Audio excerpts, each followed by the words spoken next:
আমাদের দেশে নাকি সামান্য একটি বই, হৃদয় ভাঙ্গার গর্জন, নাকি সেই বইটা 1000 টাকা বিক্রি হয়।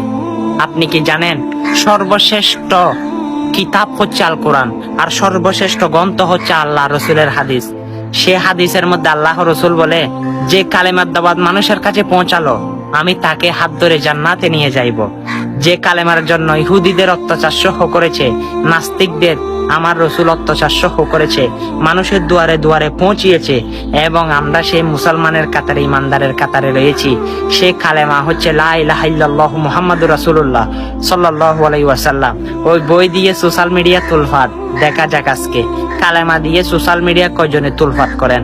হয়তো আপনি ভাবতেও পারতেছেন না, ভিডিওটা যদি শেয়ার করে দেন হাজার হাজার মানুষ কালেমার দাওয়াতটা শুনতে পারবে।